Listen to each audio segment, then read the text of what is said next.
बातमीपत्रामध्ये आता पाहणार आहोत गावाकडच्या काही महत्त्वाच्या 50 बातम्या अतिशय वेगवान स्वरूपात सुरुवात करूया। मेट्रो 3 भुयारी मेट्रो मार्गिकेचा तिसरा टप्पा सुरू झाल्यानं मुंबईकरांकडून आरे कफ परेड गारेगार प्रवासाला पसंती मिळते।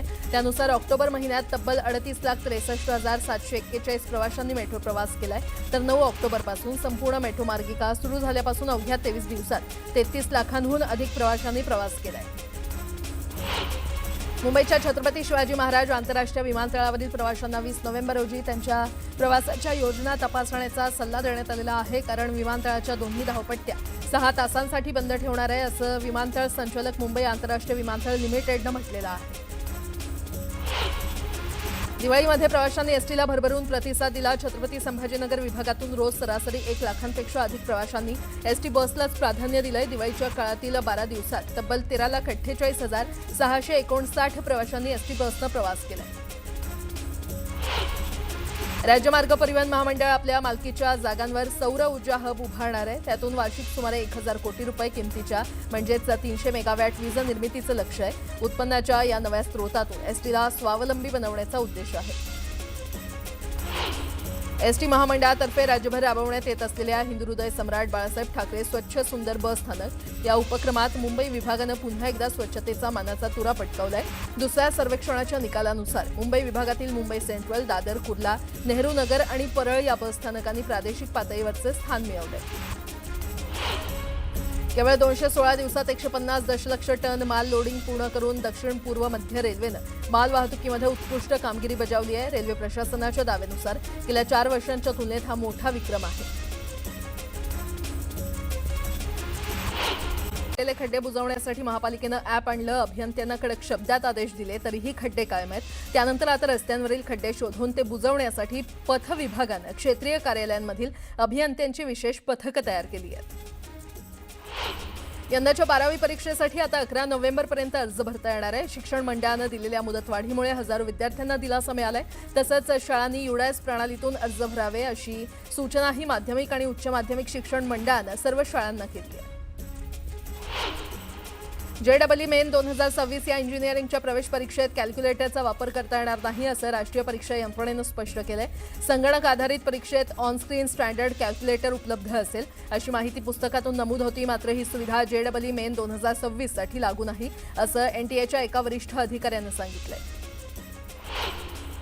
मुंबईत वरळी पाठोपाठ आता नायगाव BDD वासियांचं घरांचं स्वप्न पूर्ण होणार आहे। पुनर्विकास प्रकल्पाअंतर्गत पहिल्या टप्प्यातील 5 इमारती तयार झाल्या असून 864 कुटुंबांना लवकरच घराचा ताबा दिला जाणार आहे। मुख्यमंत्र्यांची वेळ मिळताच चावी वाटपाचा सोहळा आयोजित करण्यात येईल अशी माहिती सूत्रांनी दिली आहे।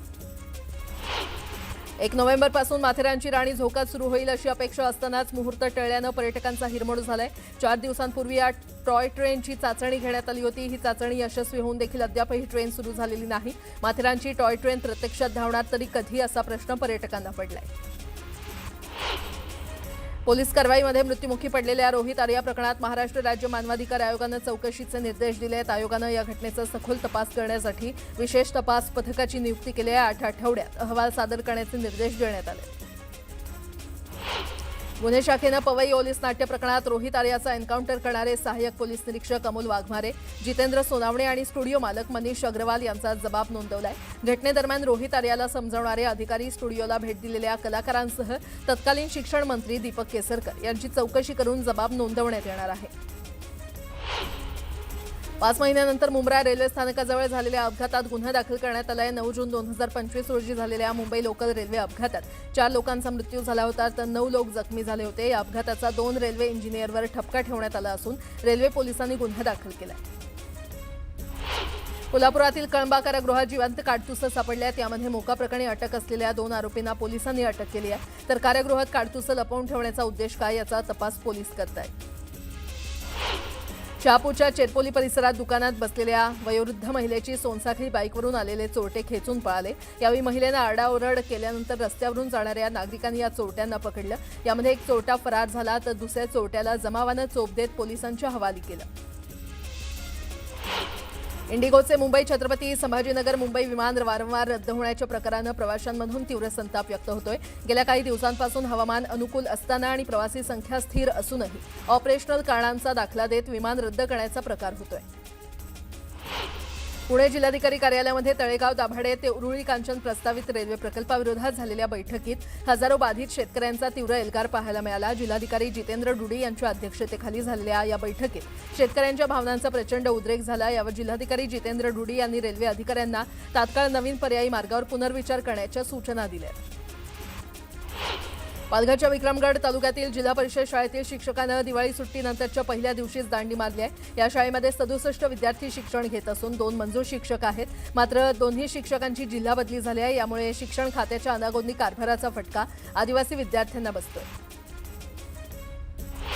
निवडणुकांसाठीची मतदार यादी जाहीर झाल्यानंतर त्या संबंधित मुद्द्यांप्रकरणी न्यायालय हस्तक्षेप करू शकत नाही असं सुकृतदर्शनी मत उच्च न्यायालयाने व्यक्त केलं आहे। स्थानिक स्वराज्य संस्थांच्या निवडणुकांशी संबंधित याचिका तातडीनं निकाली काढा असे आदेश सर्वोच्च न्यायालयानं दिले होते। या पार्श्वभूमीवर उच्च न्यायालयाच्या विविध खंडपीठांमध्ये दाखल याचिकांवर एकत्रित सुनावणी घेण्याची मागणी मुख्य न्यायमूर्ती चंद्रशेखर आणि न्यायमूर्ती गौतम अखंड यांच्या खंडपीठापुढे करण्यात आली।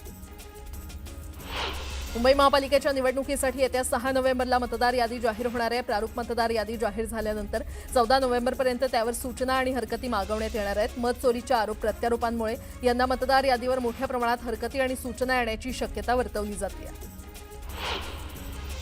स्थानिक स्वराज्य संस्थांच्या निवडणुकांमुळे हिवाळी अधिवेशन मुंबईत होण्याच्या चर्चांना महसूल मंत्री चंद्रशेखर बावनकुळे यांनी पूर्णविराम लावलाय। अधिवेशनाची तयारी सुरू असल्याचं त्यांनी स्पष्ट केलंय। शेलारांनी फडणवीसांना पप्पू ठरवलंय असा टोला उद्धव ठाकरेंनी लगावला होता। दरम्यान ठाकरेंच्या टीकेनंतर आपला बाण योग्य ठिकाणी लागलाय असं सूचक वक्तव्य शेलार यांनी केलंय। माजी खासदार आणि भाजप नेते नवनीत राणा यांना लोकसभा निवडणुकीदरम्यान पायाला झालेल्या फ्रॅक्चरनंतर आता पुन्हा पायात एक लहान गाठ झाल्यानं उपचारासाठी नागपूर येथील रुग्णालयामध्ये दाखल करण्यात आलं। राणांच्या पायावर शस्त्रक्रिया करण्यात आली असून डॉक्टरांनी 20 दिवस त्यांना विश्रांती घेण्याचा सल्ला दिलाय। छत्रपती संभाजीनगरच्या गंगापूर, पैठण आणि फुलंब्री या 3 विधानसभा मतदारसंघातील सुमारे 60,000 दुबार नावं असल्याची तक्रार प्रशासनाकडे करण्यात आली आहे। तक्रारींच्या अनुषंगानं तालुकानिहाय पडताळणीचं काम सुरू असल्याचा दावा जिल्हा निवडणूक विभागानं केलाय।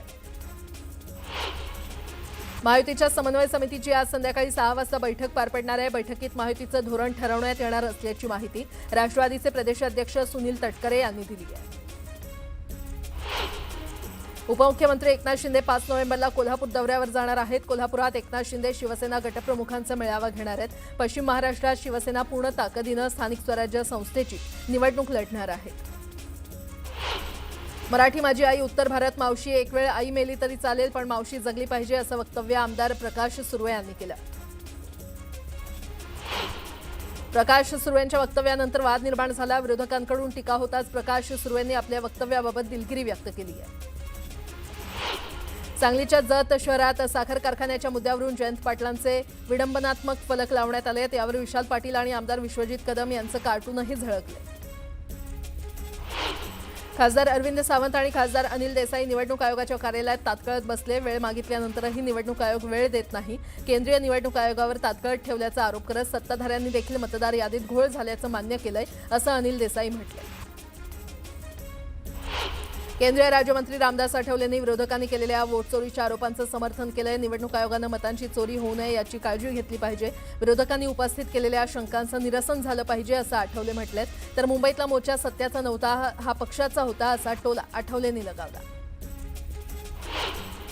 स्वाभिमानी शेतकरी संघटनेनं विविध भागातील ऊस वाहतूक रोखली। तोडगा निघेपर्यंत कारखाने सुरू करू देणार नसल्याचा इशारा स्वाभिमानीकडून देण्यात आलाय। तर कोल्हापुरात ऊस दराबाबतच्या बैठकीत राजू शेट्टी संतापले। कारखान्याचे कार्यकारी संचालक उपस्थित नसल्यानं पालखी पाठवू का असा सवाल राजू शेट्टींनी विचारला।